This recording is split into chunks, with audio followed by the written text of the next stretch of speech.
मुझे बताइएगा अगर स्क्रीन आप शेयर हुई तो।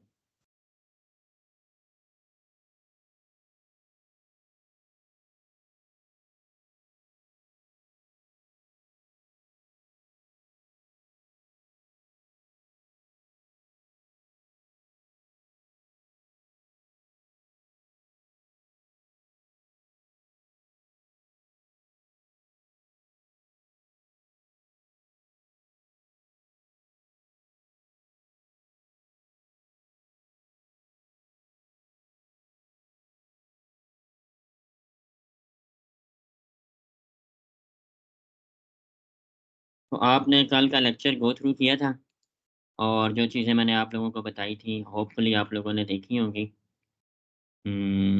मुझे 1 मिनट दीजिएगा।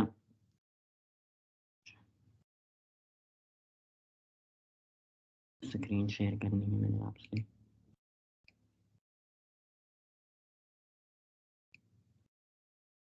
मैं 1 मिनट रीजॉइन करता हूँ आप क्योंकि वो प्राइवेसी की वजह से जो है ना इशू आ रहे हैं। अस्सलाम वालेकुम जैन भाई, आपकी आवाज भी स्लो आ रही है। अच्छा 1 मिनट ठहरिए।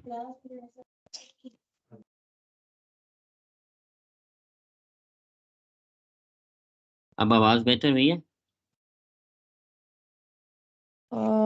मुझे स्लो लग रही है। और किसी को फील हो रहा है या फिर सिर्फ मेरी तरफ ही इस तरह है? अस्सलाम वालेकुम भाई। नहीं, नहीं, आवाज तो मुझे ठीक है।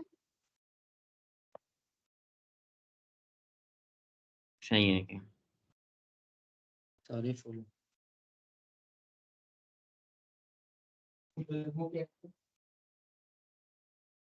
वो कह रहे हैं फुल, मेरी तरफ से ठीक है। Let's see.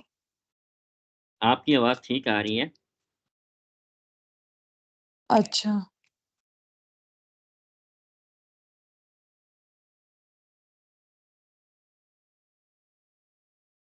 चलें मैं 1 मिनट दोबारा जॉइन करता हूँ, फिर माइट भी बेहतर हो जाए आपकी तरफ। आवाज ठीक आ रही है, सबकी आवाज ठीक आ रही है। ये बटन जो है ना आवाज वाला, यहाँ पे जाके डिवाइस के ऑप्शन को हटा के स्पीकर पे करें।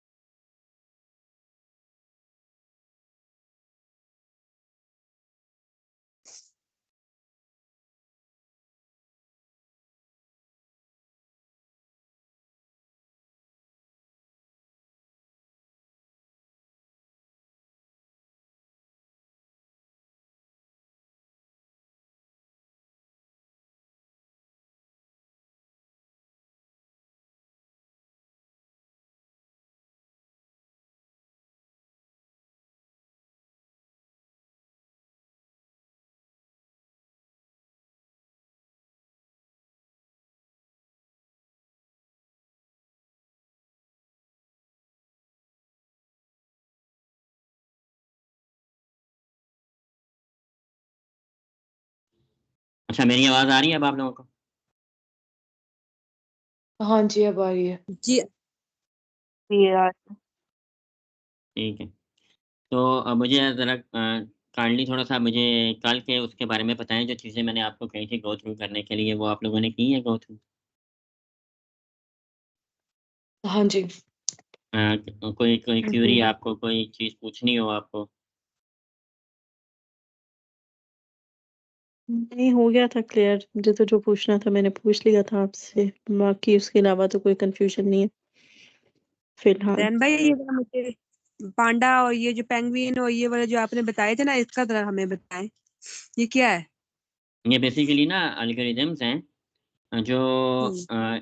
गूगल का जो एआई सिस्टम है ना, उसके अंदर सर्टेन उसने लिमिटेशन सर्टेन गाइडलाइंस रखी हैं कि इस तरह की वेबसाइट होगी, तो वो जो है क्या कहते हैं एक्सेप्टेबल है या वो मतलब गाइडलाइंस हैं प्रॉपर ना इसकी। तो उस गाइडलाइन को ठीक हमने है। फॉलो करना है, ठीक है? कोई भी चीज़ होती है ना मतलब कोई भी चीज़ आप जो यूज़ करते हैं उसकी सर्टेन आपके रिक्वायरमेंट्स होती हैं कि वो आप किस तरह से यूज़ करेंगे तो वो चलेगा। मतलब एक पूरा एक फिनोमेना होता है, ठीक है? जैसे अब गाड़ी चलानी है तो उससे पहले आपको क्या-क्या चीज़ें रिक्वायर्ड होंगी चलाने के लिए? ऑब्वियसली पेट्रोल चाहिए होगा, फिर आपने उसको स्टार्ट करना होगा, देन आफ्टर दैट ये चीज़ें सारी जो हैं इस तरह से आप करेंगे। तो एक एल्गोरिदम जो होता है बेसिकली एक गाइडलाइंस होती हैं, एक इंस्ट्रक्शंस होती हैं कि अगर आपने सर्टेन रिक्वायरमेंट्स को फुलफिल किया then you can able to achieve certain results. ठीक है? ठीक है बस। और किसी का कोई क्वेश्चन? यानी हम ये कह सकते हैं कि हमारी जो वेबसाइट है वो प्रॉपर रैंक और यानी कि टेक्निकली और लीगली हर चीज़ को फॉलो तब करती होगी जब वो इन एल्गोरिथम्स को फुलफिल करती होगी, बिल्कुल, ऐसा ही है है। ना? बिल्कुल। सही। तो आपने जो कल एल्गोरिदम्स पढ़े हैं, जी फरवा आपने हैंड रेज़ किया हुआ है। जैन भाई यहाँ पर एक वर्ड था SERP, उसका क्या मतलब है? Search search engine result position. अच्छा, ठीक है? और ये नहीं पोजीशन, ये भी रैंक ही होगा? जी, जो बेसिकली जब हम काम करते हैं अपने किसी भी बिज़नेस के लिए या वो अपना बिज़नेस है या क्लाइंट बेस है, तो उसमें हम क्या हम्म। करते हैं कि जो कीवर्ड्स होते हैं जिनको हम सर्च करते हैं, जो यूज़र सर्च करता है, उसको जब हम गूगल अच्छा। के ऊपर सर्च करते हैं तो हमारी वेबसाइट की क्या पोज़ीशन आ रही है, मीन्स कि टॉप 5 में आ रहा है, टॉप 1 मतलब 3 में आ रहा है, फर्स्ट पेज हम्म। पे आ रहा है, सेकंड पेज पे आ रहा है, तो ये सर्टेन पोज़ीशंस होती हैं और इन पोज़ीशंस को हम बेहतर करते हैं क्योंकि गूगल में या कोई भी सर्च इंजन है, जब आप सर्च करते हो तो आप मोस्टली आप फर्स्ट 5 रिज़ल्ट्स जो होते हैं उन पे स्टिक होते हो, आगे भी नहीं हम्म। जाते हो। ठीक है? या सेकंड पेज ओके। पे भी नहीं जाते मोस्टली। तो हम्म। ये है कि सर्च इंजन में जो क्या कहते हैं पोज़ीशंस हैं उसको ये उसकी एब्रिविएशन है सर्च इंजन रैंक पोज़ीशन। ठीक ओके। है? और किसी का कोई क्वेश्चन? भाई मैंने ये पूछना था कि ये पांडा जो है और पिजन्स इनके आगे ये नंबरिंग किस चीज की हुई है, इसका क्या मतलब है? ये ना जब अपडेट आती है ना, तो ये अपडेट्स क्या मतलब नेक्स्ट अपडेट आएगी तो फिर 1.1 हो जाएगा, अगर 2 है तो 2.0 हो जाएगा। तो इनकी भी आगे अपडेट्स ओके आ रही ओके। होती हैं। तो ये इस वजह से है। ओके भाई ठीक है? ठीक। ठीक है भाई, ठीक है, ओके। तो और किसी का कोई क्वेश्चन?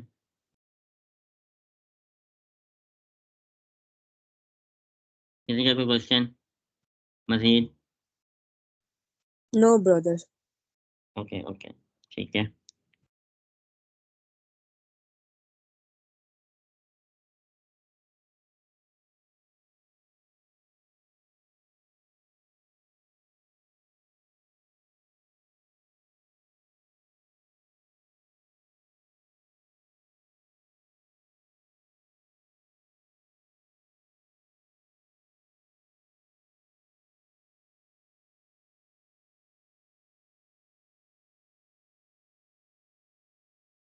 मेरी 2 स्टूडेंट्स हैं, उन्होंने भी आना था पॉलर के हवाले से जो काम करती हैं मेरे साथ, लेकिन वाईफ़ाई के इश्यू की वजह से वो नहीं जॉइन कर पा रहीं।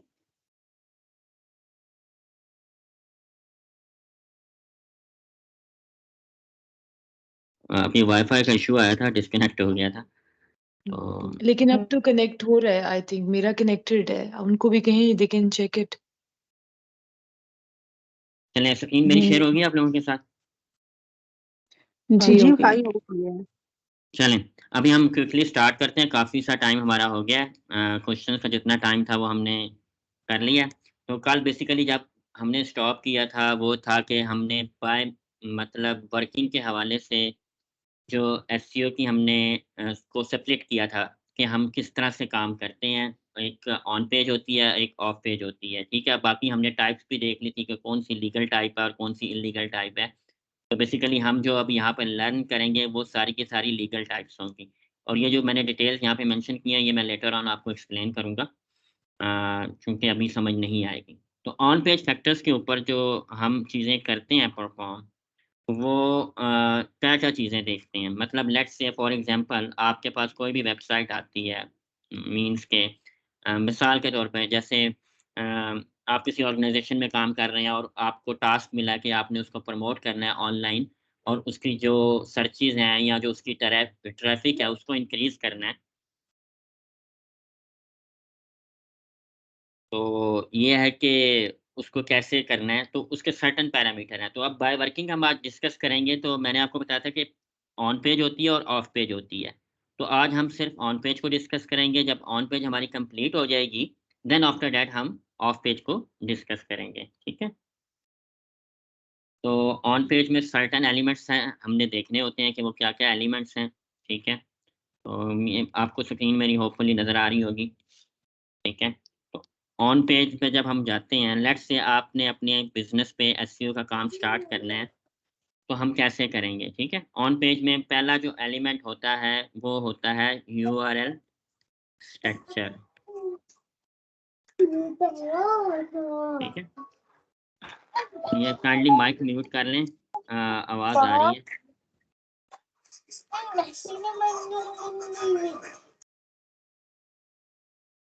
काइंडली अपने माइक म्यूट कर लें। ये कौन है? जी, ठीक है, थैंक यू। तो सबसे पहला जो टॉपिक है ऑन पेज में हम क्या देखते हैं, यूआरएल का स्ट्रक्चर देखते हैं। यूआरएल होता क्या है? मीन्स के ये वेबसाइट का जो एड्रेस होता है इसको हम यूआरएल बोलते हैं और इसकी एब्रीवेशन होती है यूनिवर्सल रिसोर्स लोकेटर। इसकी मतलब आपको डिटेल की ज़रूरत नहीं है, जस्ट मैं आपकी इन्फॉर्मेशन के लिए बता रहा हूँ, ठीक है। जैसे ये वेबसाइट है,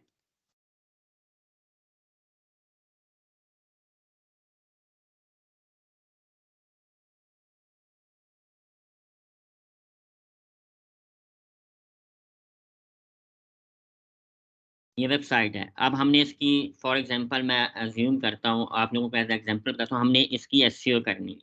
तो सबसे पहले हम क्या देखेंगे, इसका यूआरएल कैसा है, ठीक है। यूआरएल स्ट्रक्चर इसका ओके है, फाइन है, इसके जो पेजेस बने हुए हैं, उन सब का जो प्रॉपर यूआरएल है वो प्रॉपर है कि नहीं है। तो पहला स्टेप क्या हो गया, ऑन पेज में हम देखते हैं यूआरएल का स्ट्रक्चर कैसा है, ठीक है। यूआरएल के स्ट्रक्चर में हम क्या देखते हैं, पहली चीज़ होती है रेलेवेंसी। मीन्स के जो यूआरएल है वो यानी कि जो हमने एड्रेस बनाया हुआ है अपने किसी स्पेसिफिक पेज का, वो रेलिवेंट है भी है कि नहीं। मिसाल के तौर पर आप एक रेस्टोरेंट या आप एक हेल्थ केयर का आर्टिकल लिखते हैं और उसका यूआरएल होता है for example ABC slash kitchen accessories, तो वो रेलिवेंट नहीं है। अब किचन एक्सेसरीज़ तो रेलेवेंसी नहीं आएगी ना हेल्थ केयर के आर्टिकल के साथ। तो हमारा यूआरएल रिप्रेज़ेंट करना चाहिए जो जो चीज़ हमारे पेज के ऊपर है। तो उस रेलेवेंसी को देखना है कि जो हमारा यूआरएल स्ट्रक्चर है या यूआरएल का जो एड्रेस है, वो उसके मुताबिक है कि नहीं है या उससे रेलेवेंट है कि नहीं है। ये नहीं है कि मेरा एड्रेस जो है वो किचन की वेबसाइट से रिलेटेड हो और मैं उसके ऊपर हेल्थ केयर का आर्टिकल लिख रहा हूँ। तो दैट डज़न्ट मेक सेंस, ठीक है? तो रेलेवेंसी होनी चाहिए जो आप यूआरएल क्रिएट करेंगे अपनी वेबसाइट का जिस पेज के लिए, यानी कि अगर मैं ये यूआरएल आप में से किसी को भी सेंड करता हूँ तो आपको पता है कि ये सोशल मीडिया ऑप्टिमाइजेशन का पेज है और उसके बारे में इसके ऊपर डिस्कस हुआ है, ठीक है। आपको यूआरएल देखते ही पता चल जाएगा, इवन दो आप वेबसाइट ओपन भी नहीं करोगे तो आपको आइडिया होगा कि ये पेज किससे रेलिवेंट हो सकता है। तो पहला हमारा क्या होता है कि आपने मेक श्योर करना है कि आपका जो यूआरएल है या जो स्ट्रक्चर है वो रेलिवेंट होना चाहिए, ठीक है? और ये आपने वेबसाइट डेवलप नहीं करनी है, ये डेवलपर्स करते हैं और आपने उनको ये गाइडलाइन देनी होती है, अगर अगर तो वेबसाइट का स्ट्रक्चर ओके नहीं है यूआरएल का, ठीक है? या डोमेन बोल दें। तो दूसरा पॉइंट हम कहते हैं एक्सटेंशन नहीं, एक्सटेंशन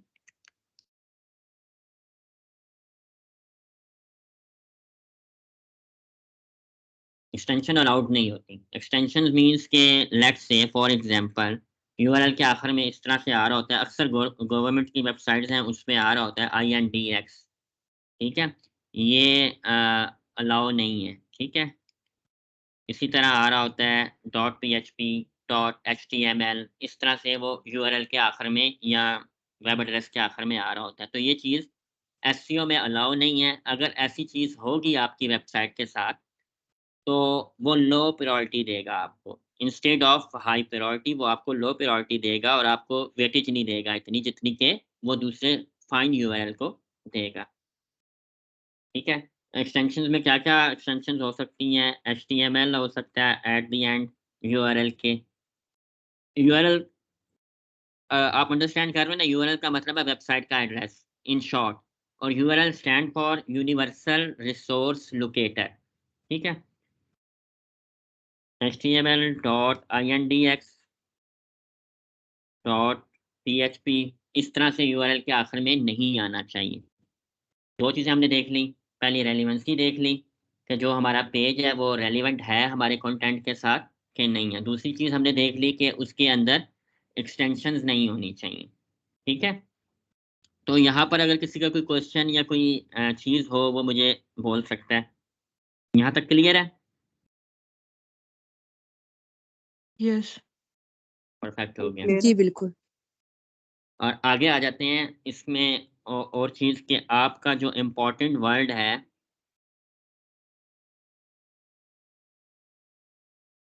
यानी कि आपका वो सर्विस हो सकती है, आपकी कोई प्रोडक्ट हो सकती है, should be in URL. URL के अंदर होना चाहिए, ये अच्छी प्रैक्टिस है, ठीक है। बाकी मैं आपको बताऊंगा कीवर्ड रिसर्च क्या होती है, वो लेटर ऑन मैं आपको एक्सप्लेन करूंगा, वो थोड़ा सा लेंथी टॉपिक है। अब ये मेन चीज़ें हैं, ये आपके यूआरएल में होनी चाहिए। अब मैं आपको टाइप्स बता देता हूँ यूआरएल्स की, आपको थोड़ा-सा एडिशनल इन्फॉर्मेशन देने के लिए, जब आप अपनी वेबसाइट बनाएँ या आप अपने बिज़नेस के लिए प्लान करें या आप अपनी ऑर्गेनाइज़ेशन के लिए या व्हाटएवर आप पर्सनल यूज़ के लिए अपनी वेबसाइट लेनी है, बनानी है और उसको यूज़ करना है, तो इसकी भी सर्टेन टाइप्स होती हैं। डॉट कॉम होती है, ठीक है? आपने देखी होंगी अक्सर डॉट कॉम, फिर कॉम, डॉट पीके, फिर डॉट पीके, ठीक है? फिर इसी तरह डॉट ओआरजी, ये डोमेन्स की टाइप्स हैं, ठीक है? डोमेन हम कहते हैं वेबसाइट के एड्रेस को डोमेन भी बोलते हैं, यूआरएल भी बोलते हैं। ये यूआरएल्स की टाइप्स हैं, ठीक है? और हर यूआरएल की डिफरेंट क्रेडिबिलिटी है और डिफरेंट अथॉरिटी होती है, ठीक है? जो डॉट कॉम डोमेन है ये कमर्शियल वेबसाइट्स के लिए यूज़ होती है और वो ये वर्ल्ड वाइड यूज़ होती है। मीन्स के ये लिमिटेड नहीं होती, ठीक है? अब डॉट कॉम, डॉट पी के ये लिमिटेड है कंट्री के लिए। यानी कि ये पाकिस्तान में चलेगी। डॉट आईएन होगा तो वो इंडिया होगा, डॉट एनज़ी होगा तो वो न्यूज़ीलैंड के लिए होगा, फिर अगर डॉट यूके होगा तो वो यूके की वेबसाइट है, यानी कि वो यूके में ऑपरेट हो रही है और वो यूके के लोगों के लिए है, ठीक है? यानी कि उस डेमोग्राफ़ी मतलब लोकेशन में चल रही है ठीक है? जो डॉट कॉम, डॉट पीके, मतलब जितनी भी डोमेन है इनको कहते हैं top level domain. Top level ये जस्ट इन्फॉर्मेशन है, क्योंकि आपने जब परचेज़ करनी है तो आपको ये पता होना चाहिए या आप इरादा रखते हैं, ठीक है? टॉप टॉप लेवल डोमेन बोलते हैं, ठीक है? और अगर इसी तरह जो कंट्री वाइज़ होती हैं उनको कहते हैं कंट्री कोड टॉप लेवल,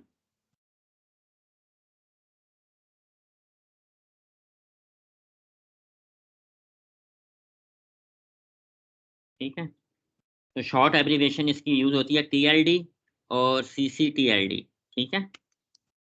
इसको टीएलडी बोलते हैं। अगर आप बिज़नेस कर रहे हैं और आपका टारगेट लोकेशन वर्ल्ड वाइड है, तो आपको प्रेफ़र करना चाहिए कि आप टीएलडी डोमेन लें। अगर आप कंट्री में टारगेट कर रहे हैं और उसी कंट्री में आपने बिज़नेस करना है, तो वो आपको फिर प्रेफ़रेबल है कंट्री वाली जो है डोमेन आप परचेज़ करें, ठीक है? या अपने बिज़नेस के लिए जो भी डोमेन लेनी है, वो उस हिसाब से लें। तो ये जस्ट एडिशनल इन्फॉर्मेशन आपको दी थी कि लेट्स से आपका क्लाइंट हो सकता है जिसने वेबसाइट बनानी हो, उससे पहले वो आपसे इन्फॉर्मेशन लेना चाह रहा हो, सजेशन लेना चाह रहा हो, तो आप उसको गाइड कर सकते हैं। सेकंड हम देखते हैं यूआरएल स्ट्रक्चर के बाद हम जो चीज़ें देखते हैं वो क्या देखते हैं कि एक तो मेटा टाइटल उसका देखते हैं और डिस्क्रिप्शन देखते हैं, ठीक है? मेटा टाइटल और डिस्क्रिप्शन में क्या देखते हैं? सेकंड हमारा जो पॉइंट है वो ये है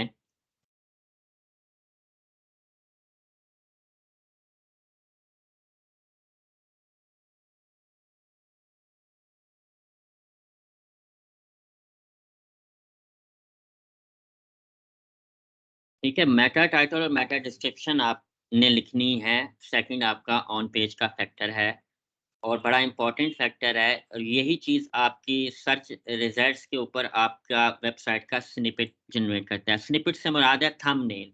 जैसे आप पिक्चर का आपको थंबनेल आ रहा होता है जिस तरह से, इसी तरह सर्च के ऊपर जब हम सर्चिंग करते हैं तो जो हमारा वेबसाइट का मेटा टाइटल या हमारा कोई भी वेबसाइट का पेज है उसका जो मेटा टाइटल और मेटा डिस्क्रिप्शन आ रहा होता है, ठीक है?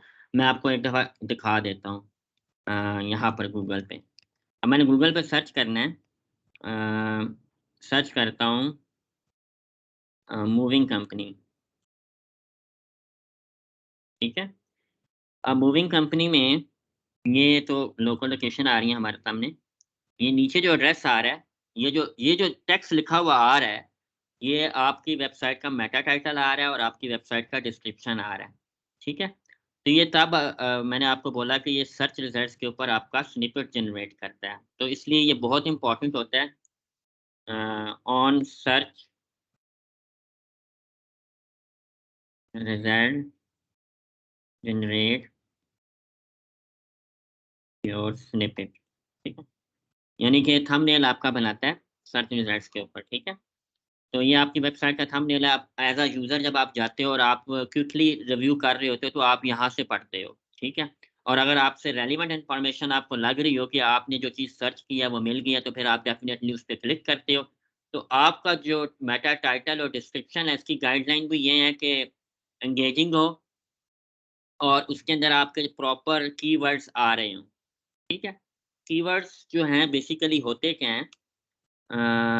अभी मैं ये पॉइंट्स लिख लेता हूँ। Keywords are used in your title and description. Confusion आपकी सारी ख़त्म हो जाएगी जब आप इसके बाद खुद प्रैक्टिकली जब इन्वॉल्व होंगे। कीवर्ड क्या होता है? बेसिकली कीवर्ड हमारे लिए कीवर्ड होता है जो मार्केटर्स हैं या जो मतलब जो मार्केटिंग डिजिटल मार्केटिंग को मैनेज कर रहे हैं, उनके लिए कीवर्ड होता है और यूज़र के लिए वो क्यूरी होती है। लेट्स से आप बहुत ज़्यादा लोग सर्च कर रहे हैं digital marketing services for example, तो वो यूज़र ने जब सर्च इंजन के ऊपर आके वो क्यूरी की, तो वो उसके लिए क्यूरी है, मेरे लिए वो कीवर्ड है। और क्योंकि उसके ऊपर सर्चेज़ ज़्यादा हो रही हैं, लोग ज़्यादा सर्च कर रहे हैं उस कीवर्ड से रिलेटेड, तो मैं चाहूँगा कि वो कीवर्ड मैं अपनी वेबसाइट पे यूज़ करूँ ताकि मेरी वेबसाइट उस कीवर्ड पे टॉप पर आए, क्योंकि उसकी ट्रैफ़िक ज़्यादा है, ठीक है? तो मैं वो कीवर्ड्स अपने इनको हम कीवर्ड्स बोलते हैं, ठीक है? और हमारे पास पूरा डाटा होता है कि कौन-सी क्वेरीज़ ज़्यादा सर्च हो रही हैं, कौन-सी मतलब उसका क्या सर्चिंग मतलब वॉल्यूम कितना है, कितने लोग 1 मंथ में सर्च करते हैं इस क्वेरी को। मतलब 1 लाख लोग अगर एक सर्टेन कीवर्ड को सर्च करते हैं, तो अगर मैं अपनी वेबसाइट उस कीवर्ड के ऊपर रैंक कर देता हूँ top of the search result, तो definitely we get handsome amount of traffic. और जब ट्रैफिक आएगी और रेलेवेंट आएगी, तो वो ऑब्वियसली मेरा जो बिज़नेस है वो इंक्रीज़ होगा। ऑब्वियसली जो ट्रैफिक आपकी वेबसाइट पे ड्राइव होगी उस कीवर्ड से, तो वो उस चीज़ को अ, लेना चाह रहे होंगे अगर प्रोडक्ट है, या कोई सर्विस है तो वो सर्विस गेट करना चाह रहे होंगे। तो इसलिए हम वो कीवर्ड्स टारगेट करते हैं जिनका एक अच्छा सर्च वॉल्यूम होता है, यानी कि जो लोग सर्च करते हैं। इन शॉर्ट अगर मैं आपको बताऊँ, आप कहते हैं ना फलाँ चीज़ ट्रेंडिंग में है, ठीक है? जो ट्रेंडिंग होते हैं ना वर्ड्स या क्वेरीज़, वो हम अपने वेबसाइट यानी कि जो हमारी वेबसाइट से रिलेटेड या हमारी बिज़नेस वेबसाइट्स की जो निच है उससे रिलेटेड जो क्वेरीज़ होती हैं, वो हम अपनी वेबसाइट्स के ऊपर ट्राई करते हैं कि रैंक हों, ताकि ज़्यादा से ज़्यादा यूज़र रेलेवेंट यूज़र उसके वेबसाइट के ऊपर ड्राइव करें, ठीक है?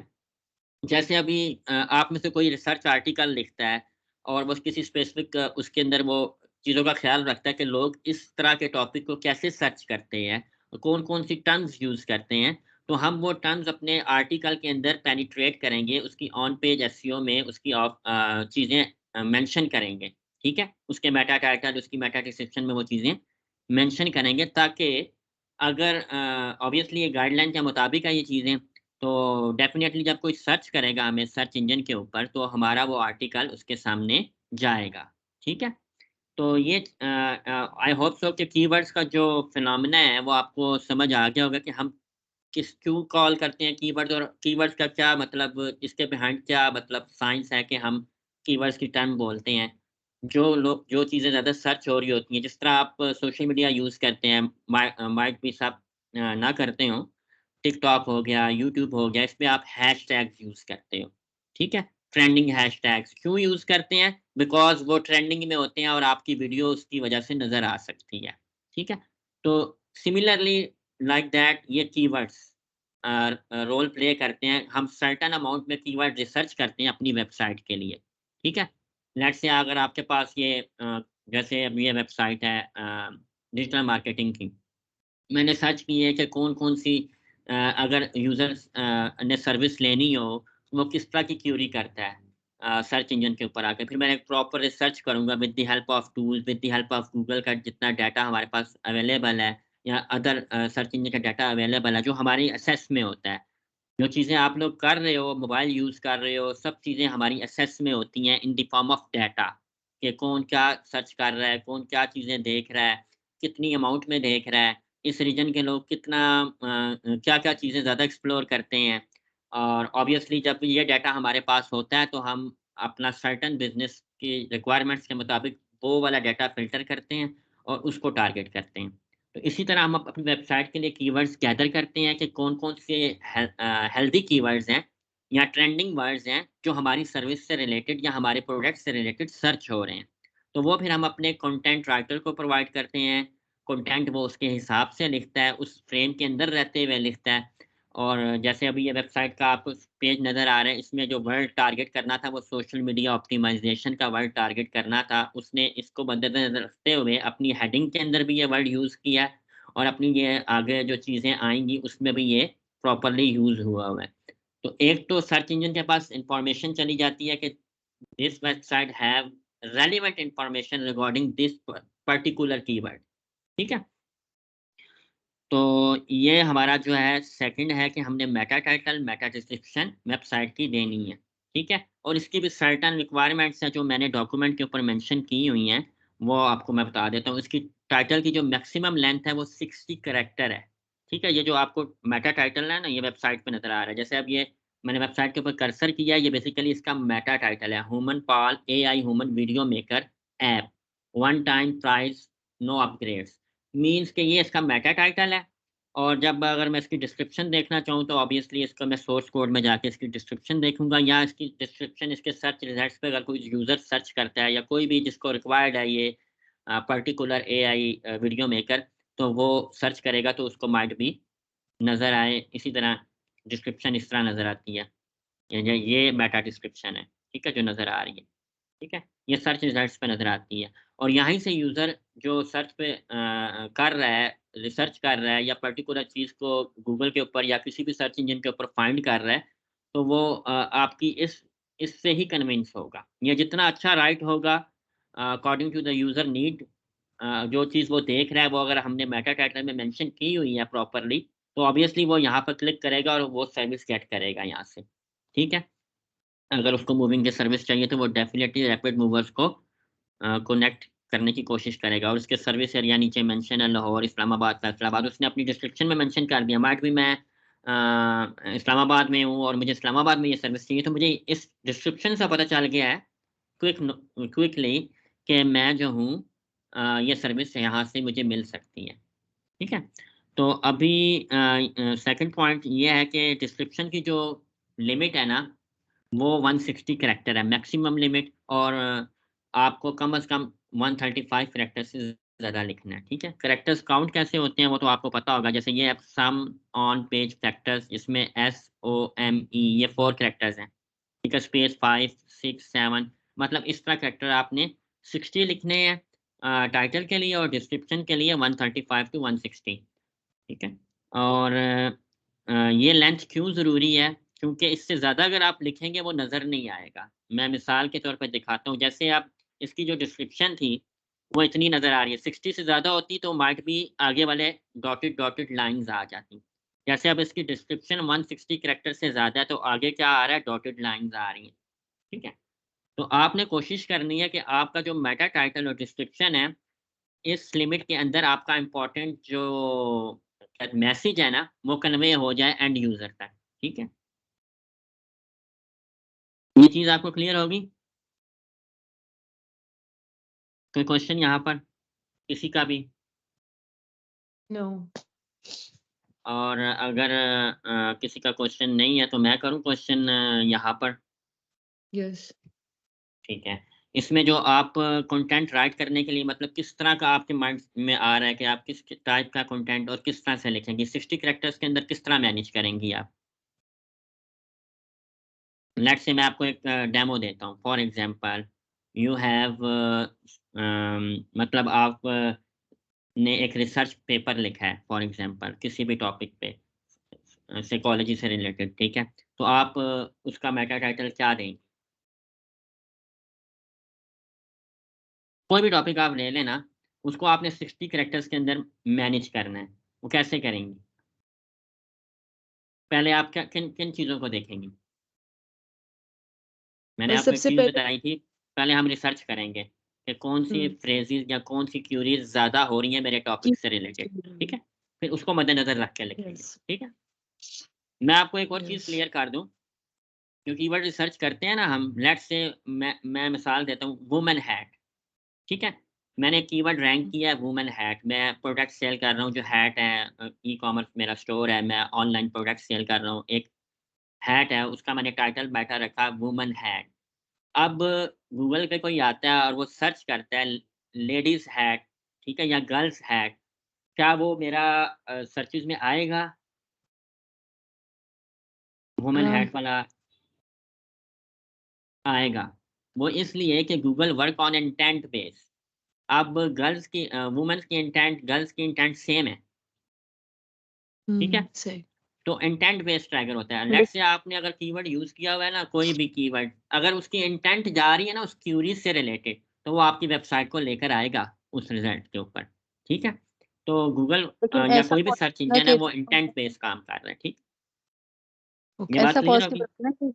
जिन्होंने लेडीज हेड ही लिखा होगा तो वो पहले आएगा सर्चेज में और वुमेन हेड वाला नीचे चला जाएगा। ज़रूरी नहीं है, हुँ, ज़रूरी नहीं है। माइट बी जिसने लेडीज़ हैट लिखा हो, वुमन हैट उससे ऊपर आ रहा हो, वो अदर फैक्टर्स में उसको बीट कर रहा हो, फिर? हाँ, ठीक है, ठीक है ना? ओके। सही है? अच्छा। यस, टाइटल में ये आगे मैंने मेंशन किया हुआ है कि टाइटल किस किस्म का होना चाहिए, यूनिक होना चाहिए, यूज़ एक्शन वर्ड उसके अंदर होने चाहिए, ठीक है? जैसे get, take, boost, learn, go make, book, appointment, whatever, जो भी बिज़नेस है उसके हिसाब से आप डिफरेंट कॉल टू एक्शंस ऐसे यूज़ करें जो मतलब यूज़र को एंगेज करें, ठीक है? ओके। और डिस्क्रिप्शन के अंदर भी ये है complete picture of your web page, मानी कि जिसके लिए भी आप वो बना रहे हैं ना मेटा टाइटल, उसके अंदर उसका मेन ऑब्जेक्टिव जो आपने मेटा टाइटल लिखना है आपका पूरा का पूरा बिजनेस का, या लेट्स से आप इस पेज का मेटा टाइटल लिख रहे हो सोशल मीडिया ऑप्टिमाइज, तो आप मेटा टाइटल में आपने मेंशन करना है कि आप सोशल मीडिया ऑप्टिमाइजेशन की सर्विसेज प्रोवाइड कर रहे हो, ठीक है? और हुँ, वो आपने 160 कैरेक्टर्स के अंदर मैनेज करना है, ठीक है? तो वो ईज़िली मैनेज हो जाता है, ठीक है? और इसके अलावा मैं आपको कीवर्ड रिसर्च टॉपिक्स को देखने के लिए मैं आपको टूल्स बताऊँगा, और राइटिंग के लिए जैसे अब राइटर्स जो हमारे कंटेंट राइटर्स जो राइटिंग करते हैं, obviously they are not professional. जब हम न म म मिसाल के तौर पे मैं कहता हूँ प्लम्बिंग की वेबसाइट का एक आर्टिकल चाहिए मुझे, या प्लम्बिंग की वेबसाइट का आपने कंटेंट लिखना है, तो वो प्रोफेशनल तो नहीं होते। उनको डाटा चाहिए होता है रिसर्च करने के लिए। तो वो क्या करते हैं, जो पहला स्टेप होता है वो डिफरेंट कंपैटिटर्स का एनालिसिस करते हैं, उनका कंटेंट देखते हैं, फिर रीराइट करते हैं उसको। इस तरह से वो चलते हैं। तो आपने अपना इसमें रिसर्च, जितना स्ट्रॉन्ग रिसर्च वर्क होगा, उतनी ही जल्दी आप अपने रिज़ल्ट अचीव कर सकते हैं। और जितना स्ट्रॉन्ग कंटेंट होगा, उतना ही जल्दी आपको वेटेज मिलेगी और आप सर्च रिज़ल्ट्स के ऊपर टॉप पर आओगे। ठीक है? तो इसके बाद आ जाता है हेडिंग टैग्स, ठीक है? पहला मेटा टाइटल और मेटा डिस्क्रिप्शन तो हमने क्लियर कर लिया। अब आ रहे हैं हेडिंग टैग्स, ठीक है? Heading tags basically web page के ऊपर होते हैं आपके, और हम ले लेते हैं हेडिंग टैग। इसमें सर्टेन हैं H1, H2, H3, ठीक है? H1 ज़रा बिगर हेडिंग होती है सबसे, H2 उससे ज़रा छोटी हेडिंग होती है, H3 और स्मॉलर होती है। मतलब मेन हेडिंग, सब हेडिंग और उसकी सब हेडिंग्स, ये मतलब होता है। तो अब जो आपका वेब पेज होता है ना, मतलब इसमें आपने ये प्लेस करने होते हैं। बेसिकली ये सर्च इंजन के लिए होता है। सर्च इंजन रीड करता है कि आपकी इम्पोर्टेंट लाइन कौन-सी है। वहाँ से वो डिटरमिन करता है कि जो गूगल पे जिसने क्वेरी किया है वो उसके रेलेवेंट है, और वो अपने डेटाबेस में जब सेव कर रहा होता है तो वो आपके मेन कंटेंट के बेस के ऊपर गूगल का जो अपना डेटाबेस है, उसमें वो इंडेक्स करता है, सेव करता है, और जब इसका पूरा एक फ्लो ये है कि आपने वेबसाइट बनाई, गूगल में आप सबमिट की, गूगल ने अपने डेटाबेस में सेव कर ली और जो उसका लोकल सर्वर है उससे मेन सर्वर पे चलेगी। वहाँ पर क्या होता है, वहाँ पर कैटेगरीज़ बनी हुई हैं, हर बिज़नेस की मतलब हर निच की कैटेगरीज़ बनी हुई हैं, ठीक है? वहाँ पे वो सेव हो जाता है पर्टिकुलर कैटेगरी में। अब यूज़र जब आता है, यहाँ पर जब सर्च करता है, तो गूगल का जो क्रॉलर है, जो एआई का आर्टिफ़िशियल इंटेलिजेंस का जो क्रॉलर है, यानी कि वो अपना जो क्रॉल करता है, रिपोर्ट्स है, वो अपना डेटाबेस क्रॉल करता है। उस डेटाबेस में उसको सर्टेन पर्टिकुलर इन्फॉर्मेशन जिस जगह मिलती है, वो सारी हमारे सामने ले आता है, ठीक है? अब ये क्रॉलर ने जब मैंने उसको लिखा मूविंग कंपनी का मुझे इन्फॉर्मेशन चाहिए, तो इसने विदिन फ्यू सेकंड्स वो डाटा मेरे सामने ले आया और इस पूरे मतलब प्रोसेस में उसने क्या किया, वो पहले अपने मेन सर्वर पे गया, वहाँ पे स्पेसिफिक कैटेगरी में गया, उस कैटेगरी में उसने जाके देखा कि ये बिज़नेसेस हैं और इस लोकेशन में ये बिज़नेसेस हैं, ठीक है? अब मेरी लोकेशन वाकैंड की है, तो ऑब्वियसली उसने मुझे नियर बाय लोकेशन के हिसाब से रिज़ल्ट्स दिए हैं। तो अब उसने अपने डेटाबेस में जाके देखा, वहाँ पर उसने फिर कैटेगराइज़ किया। वो किन किन पैरामीटर्स पे कैटेगराइज़ किया कि कौन-सी वेबसाइट क्वालिटी है, कौन-सी क्वालिटी नहीं है। ठीक है? वो ये जो पैरामीटर हम अभी डिस्कस कर रहे हैं, जो हमने इम्प्लीमेंट करने हैं अपनी वेबसाइट को मेक श्योर करना है। अब वो हेडिंग टैग वगैरह और इसकी बेस पे जो उसने इन्फॉर्मेशन सेव की हुई है अपने पास, तो वो यूज़र के सामने ले आएगा। तो इसलिए हम ये चीज़ें इसलिए इम्प्लीमेंट करते हैं सर्च इंजन या सर्च क्रॉलर की अंडरस्टैंडिंग को मोर एक्यूरेट बनाने के लिए, ताकि वो ईज़िली हमारा डाटा इंडेक्स कर सके। इंडेक्स मीन्स कि वो स्टोर कर सकें इन शॉर्ट, ठीक है? और पर्टिकुलर कैटेगरी जो है उसकी, उसके हिसाब से ही उसको इंडेक्स करें। ये नहीं है कि अगर आपकी किचन की वेबसाइट है, वो इंडेक्स हो रही है जाके प्लम्बिंग की निच में, तो वो ऐसा नहीं होता और ऐसा होता भी नहीं है, उसको वो स्पैम कंसीडर करता है। तो हमने ये सारे पैरामीटर्स इम्प्लीमेंट करने हैं। तो हमने मेक श्योर करना है हेडिंग टैग्स में कि हमारी जो बिगेस्ट हेडिंग है, वो H1 लाज़मी होना चाहिए हर पेज पे। ठीक है? ताकि सर्च इंजन को पता हो ना कि ये पेज किससे रेलेवेंट है, ठीक है? तो इसमें H1 जो है हमारा जो पेज है, कोई भी वेबसाइट के मल्टीपल पेजेज़ होते हैं, आप अपनी रिक्वायरमेंट के हिसाब से आपकी वेबसाइट के पेजेज़ होते हैं। मतलब अगर आप पर्सनल ब्लॉग लिख रहे हैं, तो आपके ऑब्वियसली एक ही पेज होगा जिस पे सर्टेन ब्लॉग्स आ रहे हैं, ठीक है? जो कॉर्पोरेट बिज़नेसेज़ हैं, उनके मल्टीपल 5 टू 6 पेजेज़ हो सकते हैं, 7 पेजेज़ हो सकते हैं। इसी तरह ई-कॉमर्स है, उसके मल्टीपल पेजेज़ होते हैं, 100, 200, 500 पेजेज़ होते हैं।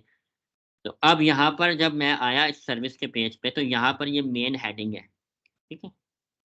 ये मेन हेडिंग इसको H1 दी है, ताकि वो अंडरस्टैंड करे कि ये पेज की जो मेन हेडिंग है, वो उसमें मेरा कीवर्ड भी आ रहा है सोशल मीडिया ऑप्टिमाइज़ेशन सर्विस और उसको मैंने H1 का टैग भी दिया, ताकि क्रॉलर के लिए रेलेवेंट जगह पे और मोर ऑर्गेनाइज़्ड वे में हमारा डाटा इंडेक्स हो। तो हमने H1, H2, H3 लाज़मी प्लेस करने हैं। H1 तो मस्ट प्लेस करना है, H2, H3 की खैर है, H1 लाज़मी होना चाहिए और H1 आप सिर्फ़ एक दफ़ा यूज़ कर सकते हैं एक पेज के ऊपर। मतलब ये है ना, जैसे एक पेज है, अब उससे अगला पेज आएगा डिजिटल एडवर्टाइज़िंग, इसके ऊपर भी मैं एक दफ़ा यूज़ कर सकता हूँ। इसी तरह सर्च इंजन का पेज है, उसके ऊपर भी मैं एक दफ़ा यूज़ कर सकता हूँ। तो आपने मल्टीपल टाइम्स H1 नहीं यूज़ करना है, एक सिंगल पेज के ऊपर। इस चीज़ का ख़्याल रखना, क्योंकि जितनी मैक्सिमम ये इश्यू होता है कि एक पेज के ऊपर न्यूमरस टाइम H1 यूज़ हुआ होता है। ठीक है? आपने ये जितनी भी चीज़ें मैं आपको बता रहा हूँ ना, आपने एक टूल में डालनी है वेबसाइट और वो आपको निकाल के सब कुछ दे देगा। आपने ये इंस्ट्रक्शन डेवलपर को सेंड करनी है कि भाई इस हेडिंग को H1 बना दो, इसको H2 बना दो, ठीक है? वो आपने डेवलपर को सेंड करनी है, ठीक है? जैसे हम आपस में जब कम्युनिकेट करते हैं, तो मार्केटिंग डिपार्टमेंट लिंक होता है डेवलपमेंट के साथ और मतलब सारे डिपार्टमेंट लिंक होते हैं, तो जो सर्टेन इन्फॉर्मेशन होती है, जो चाहिए होती है, तो वो पास ऑन होती है डेवलपमेंट के हेड को और वो अपना सर्टेन टास्क टीम से करवाकर आपको प्रोवाइड कर देता है। तो ये आपने इस पे परेशान नहीं होना कि ये हम करेंगे कैसे, ठीक है? वो मैंने प्रैक्टिकली आपको करवाना है और डेमो भी मैंने ओरिजिनल मतलब रियल डेमो करवाना है आपको।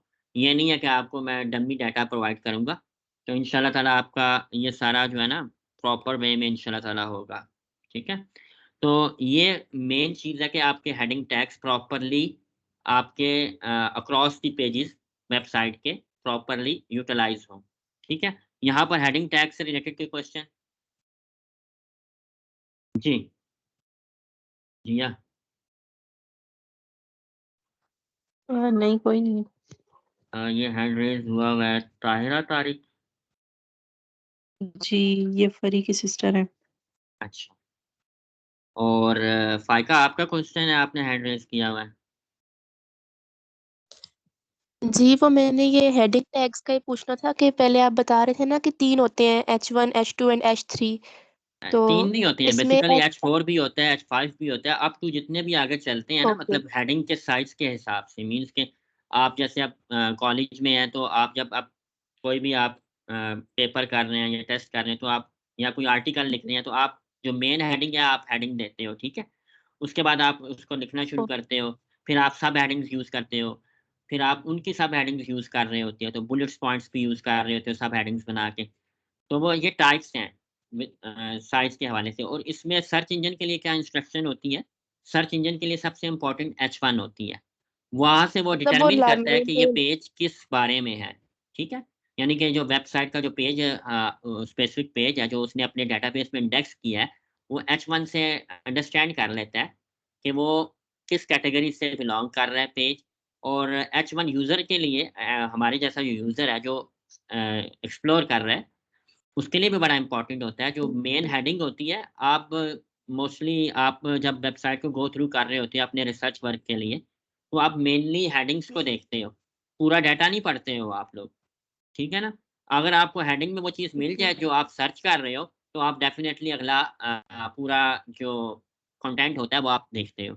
अगर आपको हेडिंग में ना नज़र आए, बेशक वो कंटेंट में आपकी इन्फॉर्मेशन हो, बट आप उसको स्किप करके अगली वेबसाइट को जो आपने सर्चेज़ की हुई हैं, उस पे चले जाओगे, ठीक है?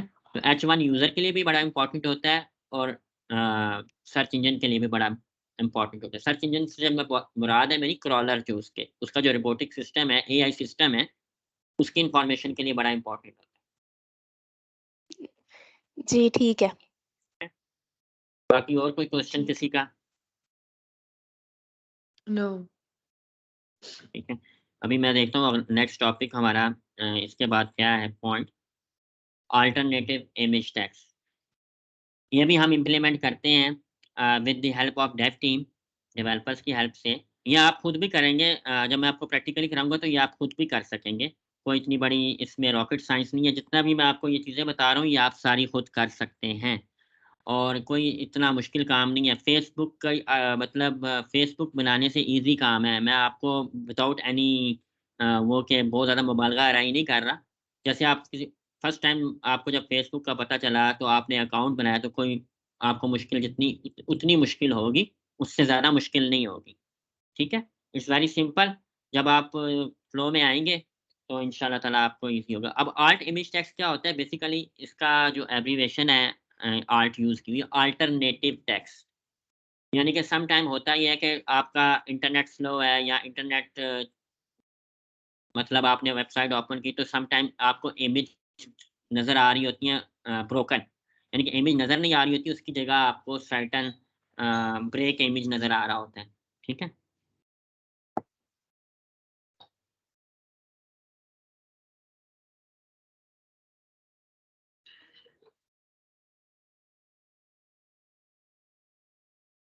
तो इसमें हम लोग जो चीज़ें देखते हैं ना, वो ये देखते हैं अल्टरनेटिव टेक्स्ट क्यों डालते हैं। अल्टरनेटिव एक इन्फॉर्मेशन होती है सर्च इंजन के लिए कि ये इमेज किस हवाले से है, और दूसरा अगर आपका इमेज लोड नहीं हुआ तो उसकी अल्टरनेटिवली आपका टेक्स्ट लोड हो जाता है और यूज़र को पता चलता है कि ड्यू टू स्लो इंटरनेट ये मेरे से ओपन नहीं हो रहा, तो ये इमेज किस चीज़ का है वो उसको आइडिया हो जाता है कि ये इमेज किस चीज़ का था। ठीक है? और दूसरा जो सर्च क्रॉलर है या सर्च इंजन है, उसके लिए इन्फॉर्मेशन होती है कि ये इमेज किस चीज़ का है और वो फिर उस इमेज को उस स्पेसिफिक कैटेगरी में सेव कर लेते हैं अपने डेटाबेस के अंदर, ठीक है? तो मैंने ये डेटाबेस का फ्लो भी बनाया था ऊपर, आप जब डॉक्यूमेंट गो थ्रू करेंगे तो वो आप देख लेंगे, तो वो आपको समझ आ जाएगा इंशाअल्लाह ताला। और इमेज जो ऑल टेक्स्ट है ये भी बड़ा इम्पोर्टेंट होता है, ठीक है? मोस्टली क्या होता है डेवलपर्स जो है ना उनको इमेजेस प्रोवाइड की जाती हैं वो ऐसे ही अपलोड कर देते हैं, उसके बैक एंड पे नेमिंग नहीं करते हैं, 01, 02 कर देते हैं, इसी तरह अपलोड कर देते हैं। तो नेमिंग बड़ी इम्पोर्टेंट होती है। अगर मैंने नेम नहीं किया हुआ ना पिक्चर को, तो सर्च इंजन के लिए मुश्किल होता है कि वो उसको किस कैटेगरी में सेव करें, ठीक है? अक्सर जैसे अभी आपने ये सर्च किया है ना, तो आप जिन्होंने मूविंग कंपनी का ऑल टेक्स्ट यूज़ किया हुआ है अपनी वेबसाइट के ऊपर, तो वो क्या है, वो ईज़िली जो है वो इमेजेस यहाँ पर आएँगी, जिन्होंने ये ऑल टेक्स्ट यूज़ किया। अगर मैंने 0102 यूज़ किया हुआ है ना इमेजेस में, जैसे डेवलपर अपलोड कर देते हैं, तो वो ये इमेजेस मेरी यहाँ पर नहीं आएँगी, ठीक है? अब यहाँ पर इमेज आने से आपको ट्रैफ़िक मिल सकता है, यहाँ पे लोग आपकी वेबसाइट पे जा सकते हैं, ठीक है? ठीक है? तो ये इसलिए इम्पोर्टेंट होता है कि एक तो अगर आपकी इमेज वेबसाइट की लोड नहीं हुई, तो अल्टरनेटिवली आपका उस इमेज का टेक्स्ट लोड हो जाए। और दूसरा इसका फ़ायदा ये होता है कि सर्च क्रॉलर के पास इन्फॉर्मेशन चली जाती है कि ये इमेज किससे रेलेवेंट है, ठीक है?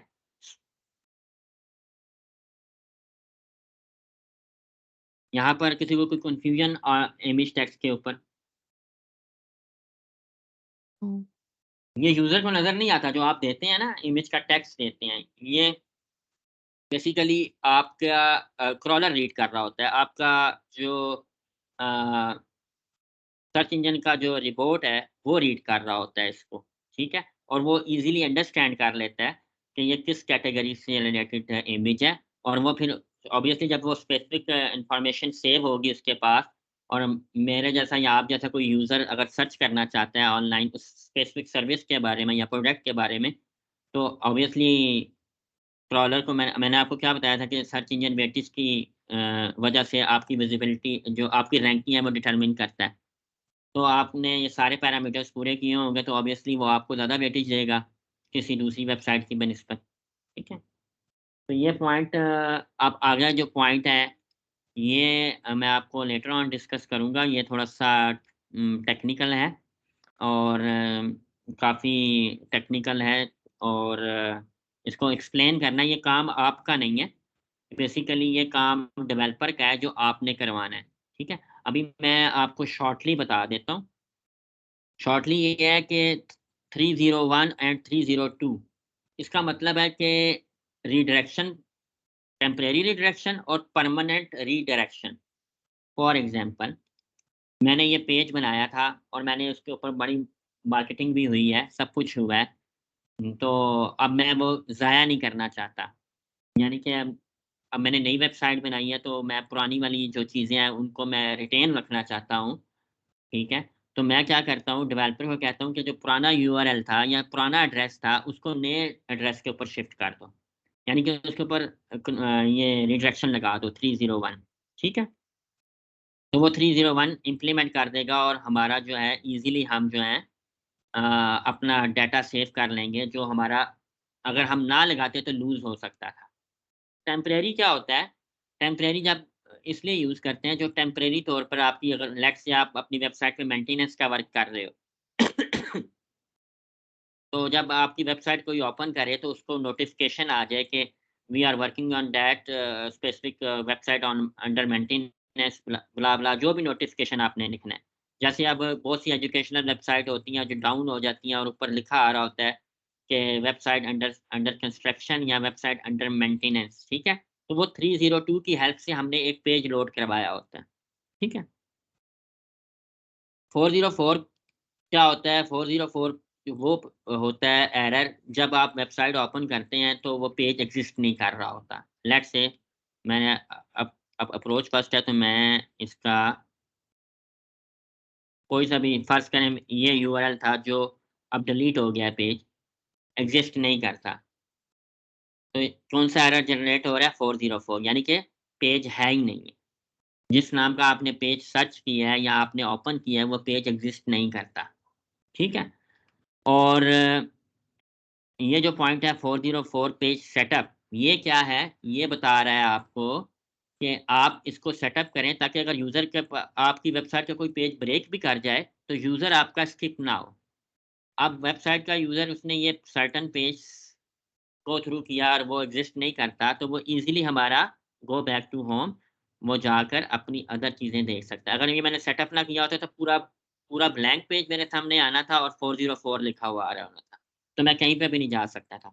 यानी कि माइट भी वो यूज़र हमारा पेज का यूआरएल चेंज हो गया हो या हमारी सर्विस किसी और मतलब उसका जो एड्रेस चेंज हो के माइट भी जो हमारा रिडायरेक्शन ना लगी हो। तो इस चीज़ों से बचने के लिए हम 404 लगाते हैं ताकि हमारा यूज़र अगर ब्रोकन पेज पे आ भी गया है तो वो एग्ज़िट ना करें, वो जाए मत। हम उसको दूसरे पेजेस शो करवा देते हैं ताकि वो हमारी वेबसाइट को एक्सप्लोर करके अपनी रेलेवेंट सर्विस या प्रोडक्ट गेट कर सकें। ठीक है? तो यहाँ पे कोई क्वेश्चन किसी का? अब थोड़ा-सा लेंथी टॉपिक है और I try to cover in within 20 to 25 minutes. ये लास्ट टॉपिक है हमारा आज का और इससे पीछे अगर किसी का कोई क्वेरी या कोई क्वेश्चन वगैरह हो? जी। भाई ये रिडायरेक्शन 301 एंड रिडायरेक्शन 302 सही समझ नहीं आया। ठीक है। 301, 302, 301 लेट्स से मैं अपनी वेबसाइट ओपन करता हूँ कोई, 1 मिनट।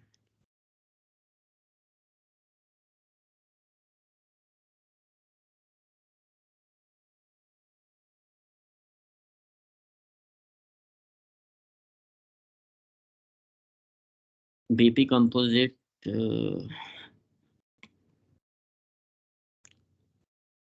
मिसाल के तौर पे अभी मैं एक क्लिक इन्फो लिखता हूँ।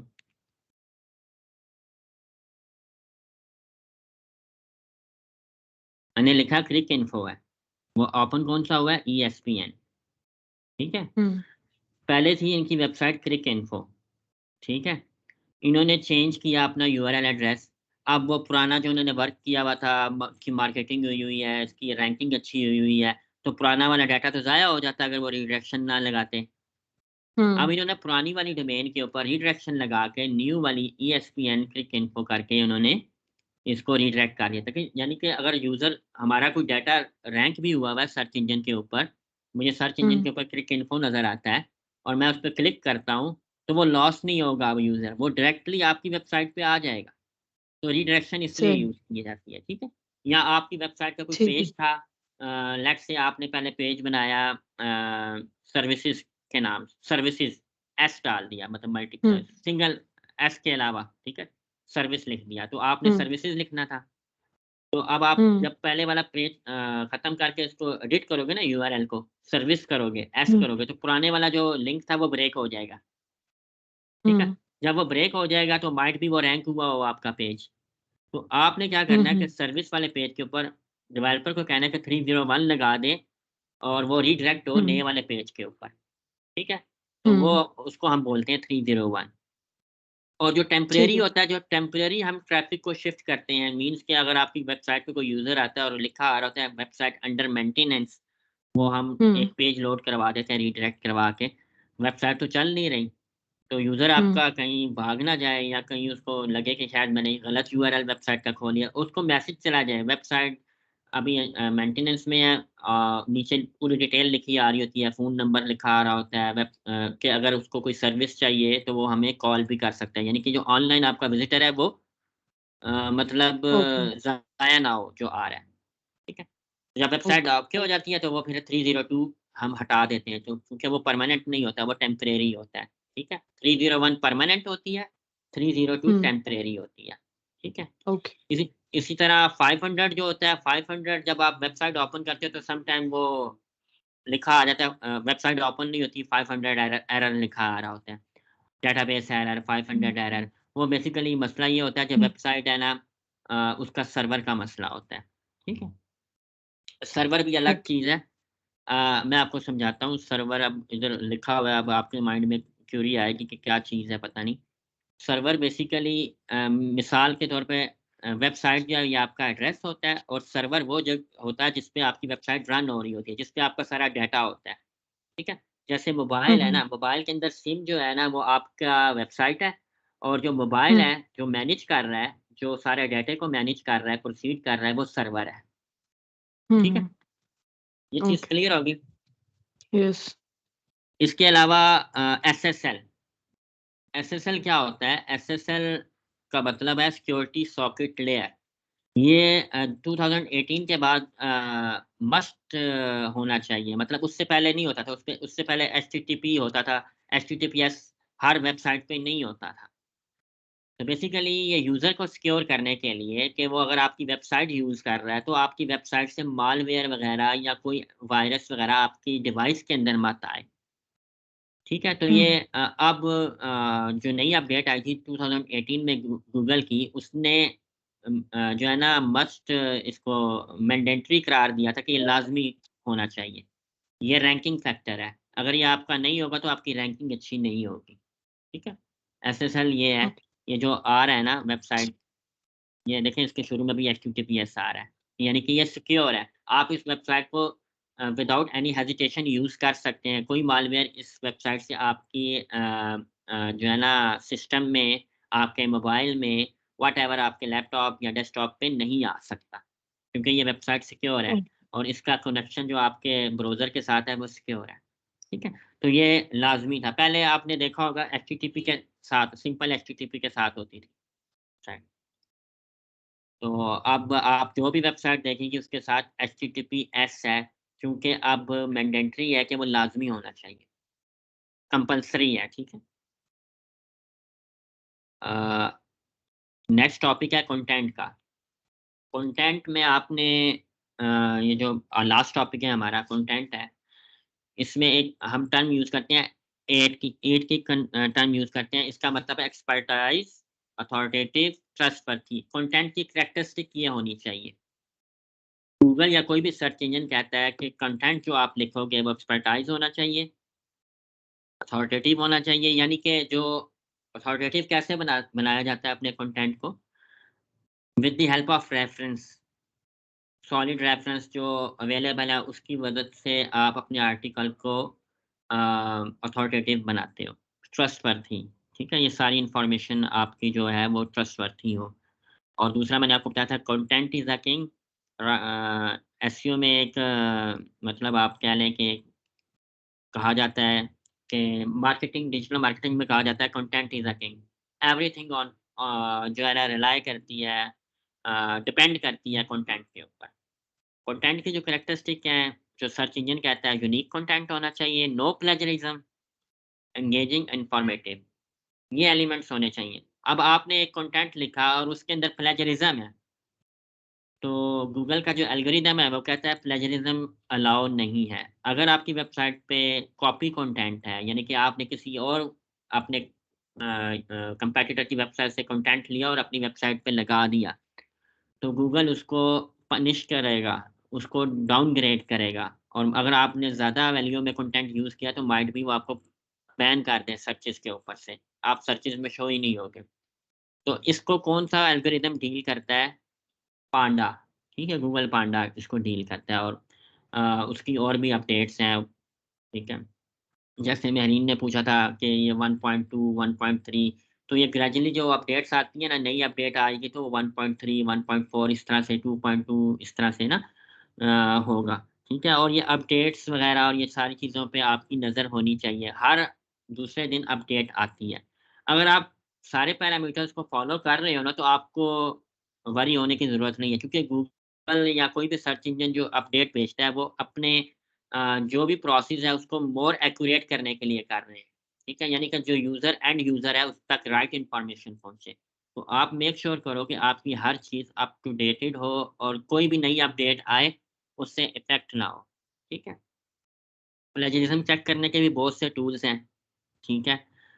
फ्री टूल्स हैं काफ़ी जो आप देख सकते हैं। तो ये मेरा क्लाइंट जो है ना, सुबह-शाम जो है ना मैसेज कॉल 1 मिनट दीजिएगा मुझे।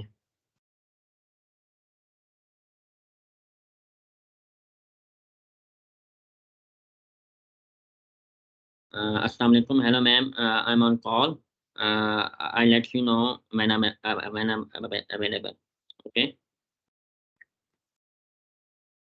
अच्छा, तो इसमें एंगेजिंग और इन्फॉर्मेटिव वाला एलिमेंट जो आप ऊपर आपको ये जो मैंने लिखा है, ये जो बेसिकली जो इनका है, ऐड का जो एक्सपर्टाइज़ होना चाहिए, अथॉरिटेटिव होना चाहिए, ट्रस्टवर्थी, तो ये सारे एलिमेंट्स जब आप इनको करोगे तो ये सारे एलिमेंट फुलफ़िल होंगे। और प्लेजरिज्म चेक करने के लिए हम डिफरेंट टूल्स यूज़ करते हैं, और रिसर्च के लिए हम डिफरेंट करते हैं यूज़। जैसे अब मैंने कोई भी वेबसाइट है, उसका कंटेंट लिखना है, तो मैं क्या करूँगा, कंपैटिटर एनालिसिस करूँगा कंटेंट के लिए। मैं गो थ्रू करूँगा जिस रीजन की जो वेबसाइट्स हैं वो किस किस्म की हैं, किस किस्म का कंटेंट लिख रहे हैं।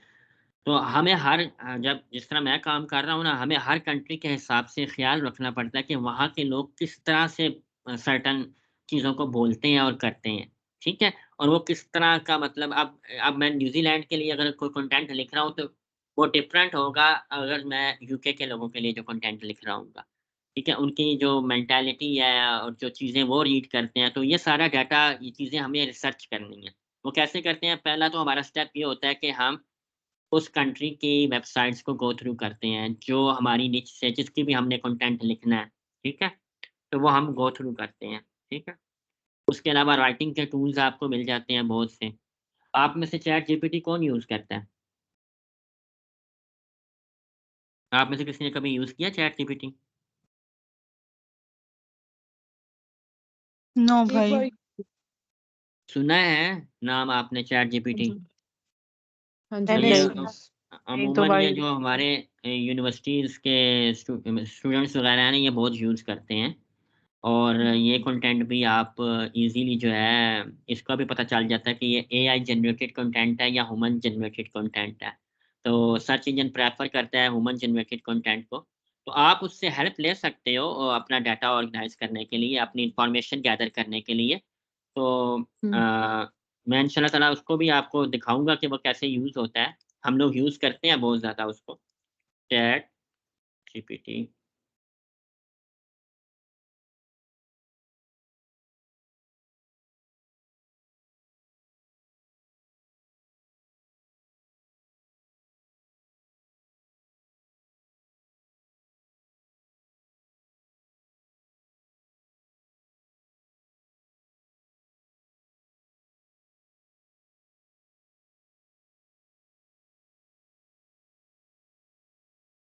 अब ये ना बेसिकली इसको इसमें जो कंटेंट आपको जनरेट करके देगा ना ये, वो 90% प्लेजराइज़ नहीं होगा, वो ओरिजिनल कंटेंट होगा।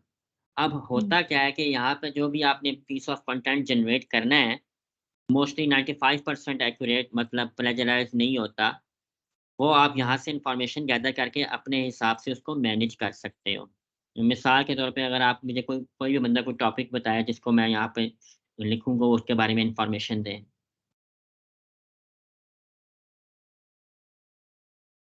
कोई भी फरवा, आप कोई भी टॉपिक मुझे बताओ, मैं यहाँ पे सर्च करूँ।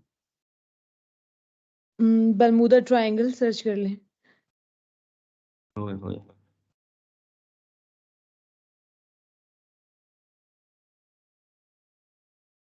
अब मैं स्पेसिफिक क्वेश्चन भी करूँगा तो वो इसको जो है ना बताएगा मुझे। Bermuda triangle it's a region. अब मैं इसको आगे मज़ीद चीज़ें बोलूँगा ना, इससे क्यूरी करूँगा, वो मुझे बताता जाएगा। जो पॉइंट्स मैं लिखूँगा ना, जैसे मैं एग्ज़ाम्पल के तौर पे बताऊँ कि अगर मैं यहाँ पे न्यू ओपन करता हूँ, लेट्स से आपको कोई ईमेल आई है, आपके किसी भी उसको आपने रिस्पॉन्स करना है, तो आप उसके एलिमेंट्स इसको दे दोगे और अपना रिस्पॉन्स इसको दे दोगे, वो आपको वो ईमेल टाइप कर देगा पूरी की पूरी, ठीक है? हुँ। है। और आपने अगर कोई मार्केटिंग लाइन्स लेनी है या आपने कोई जो आप स्टडी कर रहे हो उस टॉपिक से रिलेटेड आपने रिसर्च करनी है, तो वो ईच एंड एवरीथिंग आपको प्रोवाइड करेगा, ठीक है? जैसे ये देखें, ये मैंने ना सोशल मीडिया की पोस्ट के लिए जो कंटेंट है इससे जनरेट करवाया है, ठीक है? अ, यहाँ पर 1 मिनट।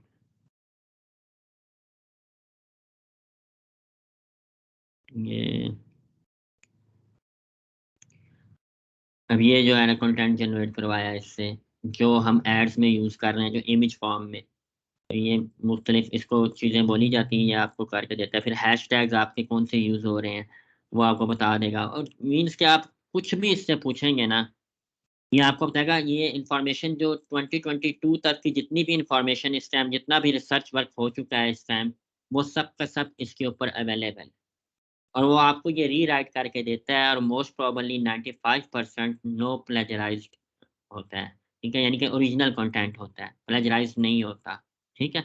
और इसके अंदर आप चूँकि आपने इस सर्च इंजन को गाइडलाइन को फ़ॉलो करना है कि ह्यूमन ओरिएंटेड कंटेंट होना चाहिए, और जो आपका एड का फैक्टर है वो फुलफ़िल होना चाहिए, ठीक है? अब मैं अगर साइकोलॉजी से रिलेटेड कोई चीज़ लिखता हूँ, वो उतना इम्पैक्ट क्रिएट नहीं करेगी। जो फ़रवा आप लिखोगी तो वो क्रिएट करेगी, क्योंकि आप एक्सपर्ट हैं, एक्सपर्टाइज़ होना चाहिए, अथॉरिटेटिव फिर अगला फैक्टर है। तो गूगल या कोई भी सर्च इंजन ये कोशिश कर रहा है कि जो कंटेंट लिखने वाला बंदा हो, वो उसी फ़ील्ड का हो, ठीक है? मतलब वो उस फ़ील्ड से ताल्लुक़ रखता हो, ये नहीं है कि मैं उस फ़ील्ड का नहीं हूँ और मैं उसके बारे में कंटेंट लिख रहा हूँ। ठीक है? बट होता है कि मोस्टली इसी तरह ही हो रहा है कि लोग उस फ़ील्ड से नहीं हैं, जो मार्केटिंग में मोस्टली जो मार्केटिंग मटीरियल का काम कर रहे हैं, तो मोस्टली ऐसा ही होता है कि बंदा उस फ़ील्ड का नहीं होता, जिस फ़ील्ड के लिए वो कंटेंट लिख रहा होता है। तो ये कंटेंट की कैरेक्टरिस्टिक्स थी। कल मैं जो नेक्स्ट क्लास होगी नेक्स्ट वीक में, तो उसमें मैं इंशाल्लाह ताला आपको टूल्स वगैरह का बताऊँगा, कैसे वो लिखे जाता है कंटेंट, और इसके बाद मैं आपको ये ऑन पेज जो है, जो हमने आज डिस्कस की है, ये मैं एक डेमो दूँगा आपको, ठीक है? कि हम खुद कैसे कर सकते हैं, ठीक है? अब आपने कोई क्वेश्चन करना हो तो करें। भाई मतलब कि ये जो चैट जीटीपी हम यूज़ करते हैं, ये आइडियल नहीं है यूज़ करने के लिए whenever we are writing some content. अगर हम अपनी किसी वेबसाइट के लिए लिख रहे हैं, या वो आइडियल नहीं है, बिल्कुल हुँ, आइडियल नहीं है, मतलब आप कह लें 50-50 आप उससे अपनी इन्फॉर्मेशन आप गैदर करते हो। लेकिन गूगल अगर डिटेक्ट कर लेना, गूगल का जो एआई का सिस्टम है वो बहुत स्ट्रॉन्ग है। जो उसका एआई हुँ, है ना, चैट जीपीटी से हुँ, बहुत ज़्यादा स्ट्रॉन्ग है। और जो उसका अपना जी, एआई है, जो जैसे चैट जीपीटी है ना, उसका अपना है बार्ड, बार्ड के नाम BARD, बार्ड के नाम से उसका अपना एआई है। जो इतना हुँ, स्ट्रॉन्ग है, वो प्रेफ़र करता है कि ह्यूमन ओरिएंटेड कंटेंट होना चाहिए। एक सीक्वेंस में जब कंटेंट आ रहा होगा ना, तो हुँ, डेफ़िनेटली वो इंसान नहीं लिख रहा, वो कोई हुँ, हुँ, रिपोर्ट ही लिख रहा है। हुँ, 1 मिनट दीजिएगा। हुँ।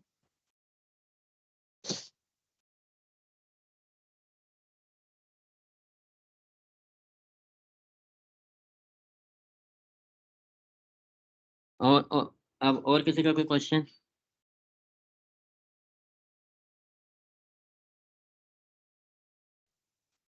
नहीं, कोई नहीं।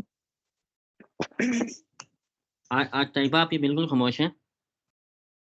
जी, नहीं मैं खामोश नहीं हूँ, मैं बोल रही अच्छा, हूँ भैया। समझ आ गया आपको? ये सारा समझ आ गया। ओके। और जो नहीं समझ आएगा आप बाद में, हुँ, ठीक है, ठीक है? ठीक है। अच्छा, ठीक। एक और चीज़ है कि कंटेंट का जो है ना, जो वेबसाइट के लिए लिखा जाता है, और जो जैसे मिसाल के तौर पे मैं आप में से किसी को कहता हूँ कि एक स्कूल की वेबसाइट है। फ़र्ज़ करें ज़ाहिर भाई का कॉलेज है, स्कॉलर कॉलेज है, उसकी वेबसाइट है। उसका जो कंटेंट लिखा जाएगा, वो किस स्टाइल में लिखा जाएगा, ठीक है? और जो एक ब्लॉगिंग वाला स्टाइल है, वो आर्टिकल राइटिंग वाला स्टाइल है, वो किस तरह का होगा। तो वो टोटली डिफरेंट स्टाइल होते हैं इनका। तो जो हम वेबसाइट के लिए कंटेंट लिखते हैं ना, इसको कहते हैं, या कि यानी कि कॉर्पोरेट बिज़नेस हो गए, एजुकेशन सेक्टर हो गए, यानी कि ऑर्गनाइज़ेशन वगैरह।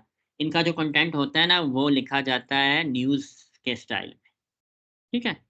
न्यूज़ का हुँ, स्टाइल होता है, और इसको हम अपनी टर्म में जो है ना, कंटेंट राइटिंग की टर्म में कहते हैं इन्वर्टेड पिरामिड, ठीक है?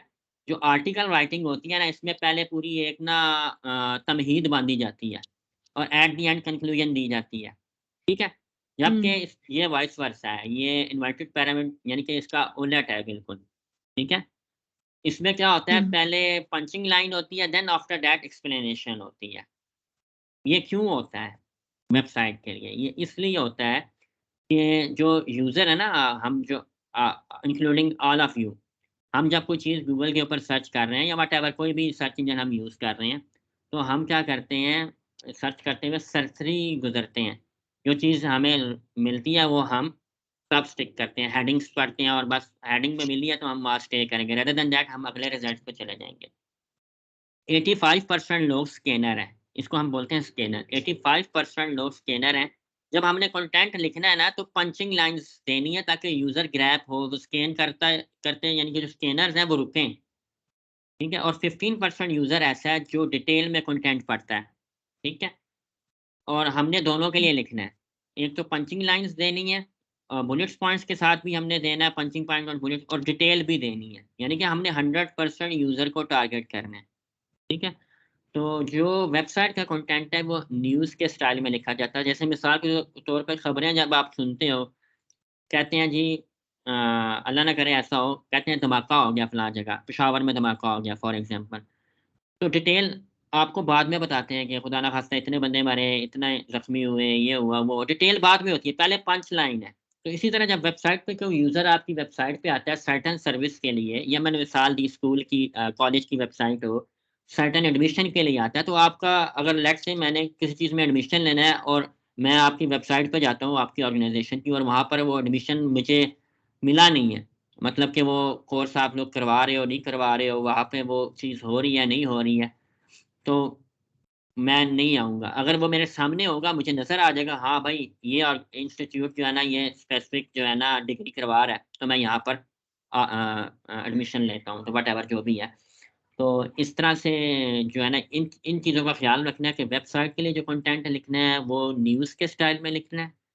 और जो वैसे आप आर्टिकल राइटिंग करते हैं, तो वो तो आप लोगों को पता है, वो तो आप बचपन से कर रहे हो। स्कूल से शुरू होता है बंदा, वो आर्टिकल लिखना और मज़मून लिखना। वो तो हमें पता है कि पहले एक पूरा आप तमहीद बाँध के एट द एंड कंक्लूजन देते हो उसकी। तो जबकि वेबसाइट के लिए आपने इसका ऑपोज़िट करना है, ठीक है? तो इंशाअल्लाह ताला आई होप सो कि आप लोगों को समझ आई होगी, ठीक है? और कोई भी क्वेश्चन आपका इन 3 दिनों में जो आगे आपकी क्लास नहीं है, 4 दिन है ऑलमोस्ट, 4 दिन है, तो आगे जो क्लास नहीं है, कोई क्वेश्चन आपका होता है, तो आप बेशक व्हाट्सएप ग्रुप के अंदर आप मैसेज करें, तो इंशाल्लाह ताला आई रिस्पॉन्स देयर कि ये है, क्या चीज़ है जो आपको जिसमें भी कन्फ्यूजन हो, ठीक है? और जो एलिमेंट्स हमने ऑन पेज के आज रीड किए हैं ना, ये आप वैसे सरसरी वेबसाइट्स या आप जो देखते हैं रिसर्च वर्क के दौरान, या जो आप चीज़ें कोई आपने खरीदनी हो या आपने कोई सर्विस लेनी हो, वैसे आप हर बंदा इंटरनेट एक्सप्लोर करता है, तो इन एलिमेंट्स को देखें उन वेबसाइट्स के ऊपर, ठीक है? ठीक ओके। ठीक है भाई। तो अभी जी कोई ओके। क्वेश्चन किसी का है तो वो करे। मेरीन, आपका कोई क्वेश्चन? नो भाई। ताहिरा, आपका कोई क्वेश्चन?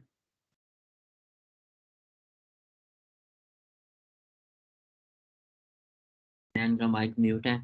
तो सही है, इंशाल्लाह फिर कोई भी क्वेरी हो आपके माइंड में ना इसको लेकर, तो वो आप ग्रुप के अंदर करें, और मैं यही कहूँगा कि आप लोग इसको रिसर्च लाज़मी करें इन चीज़ों की। कंटेंट के ऊपर आप जो मैंने आज आपको बताया है ना, कंटेंट राइटिंग की, ये चैट जीपीटी आप लोग यूज़ करें। ये फ्री हुँ। है, मतलब ये जो वर्ज़न है जो हम यूज़ कर रहे हैं, पेड भी है, ये फ्री भी है, ठीक है? तो फ्री लिमिटेशन होती है, और ये आप लोग यूज़ कर सकते हैं। ये मैं आपको लिंक भी भेज देता हूँ, ठीक है? ताकि आप लोग जब यूज़ करें,